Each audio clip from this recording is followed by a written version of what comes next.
Hello, my fellow Trekkie fans. I'm looking at Star Trek number 18 today. Okay, I always enjoy reading Star Trek, especially the original series in comic book form. I really wish I could go back in time and read it during the time that it was actually written, because there's a lot of questions I have in here that are probably just answered because I'm remembering things out of order. All right, so beginning with, this is from 1985, in case you're like, well, where's that coming from? It's on the heels of this comic, so I'm about to put it back in the bag, what I've done. Is by Paul Kuperberg and Tom Sutton. September 1985 edition, Trash Disintegrate. They're going to basically, I guess, disintegrate Scotty here. Scotty wanted was a little rest and recreation. He didn't get it, of course. All right, so at the very beginning, he's lecturing. You think by the year, by the 24th or 25th century, that lecturing would be gone the way of the dodo bird, but he's in there lecturing in a bunch of people in person when we already not like that in public schools, or I guess, you know, everybody's doing homeschooling now, or the smartest kids are getting homeschooled at least. And yeah, this has kind of gone away. People are able to learn at their own pace. They can fast forward, rewind, watch videos, and learn at their own pace, and even pause things so they can write things down or actually commit them to memory better. So that things have really changed since the 80s. We didn't understand that, you know, things were going to change that much, I suppose. And then, you know, how he has to go and actually access a computer later. That would be done on a cell phone nowadays, or even on his comm badge, honestly. But again, this was before even the next generation, when people just tapped their little badges and got in touch with the computer. So I don't think they even did that during the original series. Another thing is, here at the beginning, he's talking to somebody. There's too many white people. No offense, white people. I'm just saying, I'm obviously clearly appear to be white. But there is way too many white people in suits that I can't tell apart. I can't tell him from the other people, and they're all important to the story. This guy's got at least some blonder hair and a bit thinner. Now, Scotty looks like Scotty, so I can pick him out of the crowd. But the rest of these guys, it's really hard to tell them apart once they start getting mixed up with all this stuff. Like right here, I can't tell who that is. I can't tell if that's him or if that's him. Can't they have made some different colored people?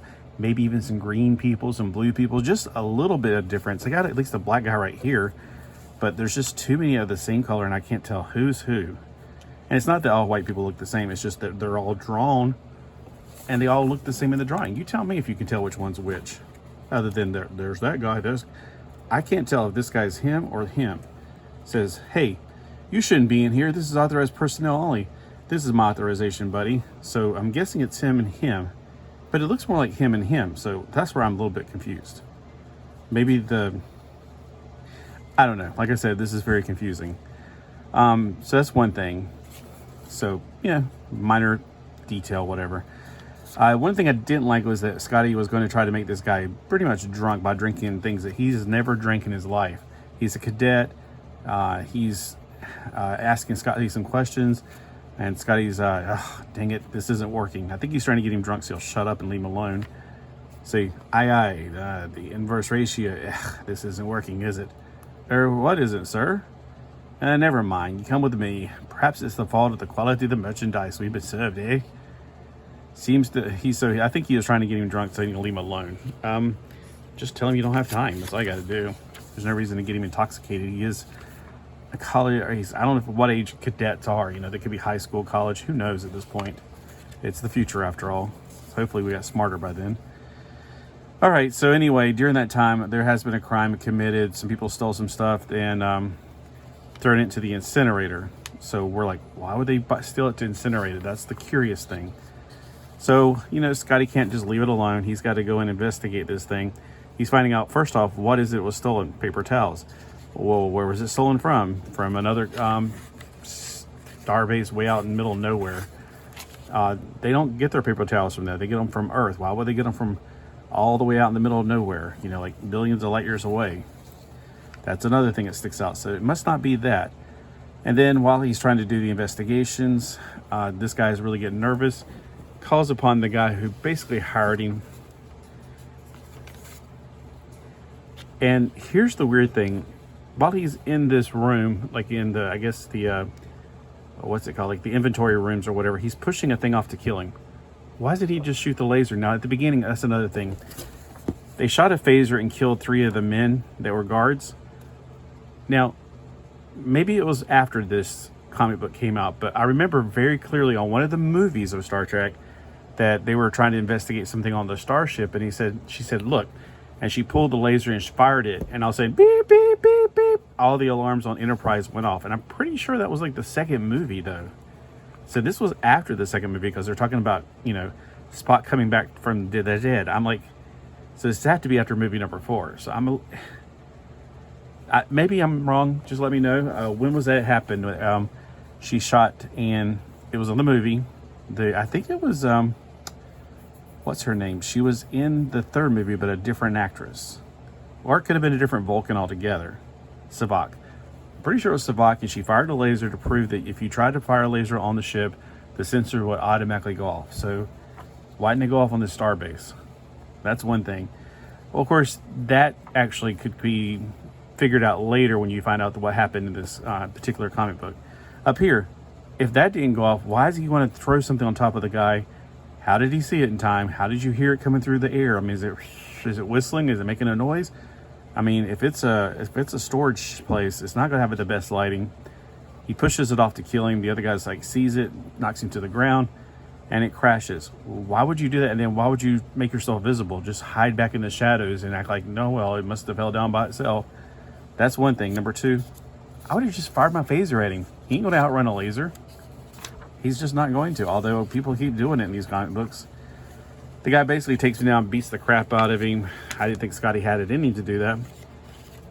And then some other guys come in, something about firing. They go to this computer, this massively huge computer, which once again, he didn't pull out his cell phone and just use that computer on there, because this is 1985 looking at the future. Not right now looking at the future. So, I mean, that's acceptable. That's fine.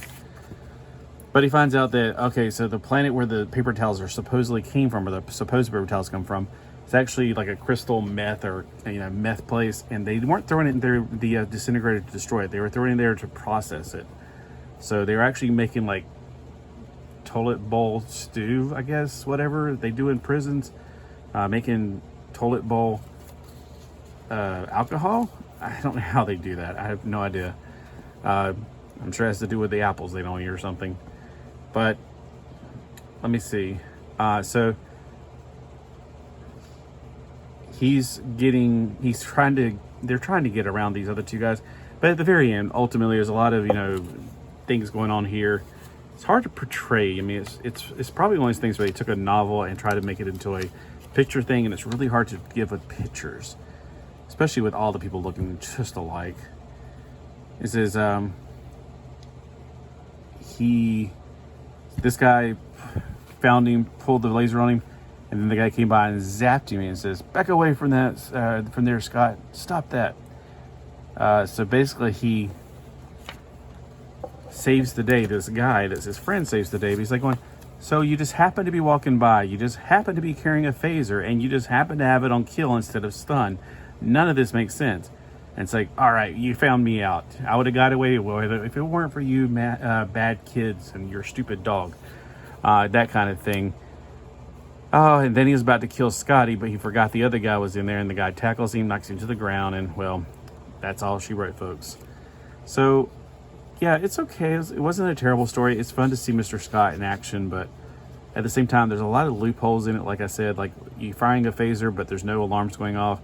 It could have been that he turned them off because he's in charge of the starbase. I didn't mention that before, but I think that's probably, that closes that loophole, so to speak. The other things are obviously us looking from 2025 back to 1985 and them looking to the future. Obviously, we would see things differently in the future than they would, especially since we had the next generation where they're touching their shoulders and hitting the computer, when every time they touch their shoulders. And I don't remember them ever doing that in the movies. They did have to go to actually computer, terminals to talk to the computer. Shoot, nowadays we could just talk to our watches. Hello, Siri, what are you doing? Oh, shoot, I better not say that. While I'm trying to video, she'll be like, yes, blah, blah, blah, blah. All right, so yeah, that, and that's acceptable, that's fine. But the whole firing a laser or firing a phaser without getting detected, what do you guys think? You think that maybe he just turned it off but why did nobody say anything about it? Yeah, it just seems weird. All right, so next issue, though, Walter Chekhov Konin will write this issue, so don't miss it. Don't miss it. I can't speak English. So the next one's number 19. So guys, did you read this back in the day? Ooh, V. I still need issue number 13 of V. Did you guys read this back in 1985 or more recently? Let me know what you thought. And did you have any of those thoughts whenever you were reading it? Like, why didn't the alarms go off? Why didn't this happen? Now, obviously, the other stuff you wouldn't have thought of back in 1985, but you know, why didn't the alarms go off? That was my main concern, I guess. The only thing I could think of that would legitimately be 1985, seeing the movies, and then reading the comic books. Oh well, it's still a great comic book to read. It's definitely better than stuff I've read more recently stuff since like the 2003 thing I read. Ugh, garbage. Not Star Trek. It was something about a time traveler. My kitty cat's trying to get my attention. He's telling me, hey, you're babbling, you're taking too long. So guys, have a great day and live long and prosper.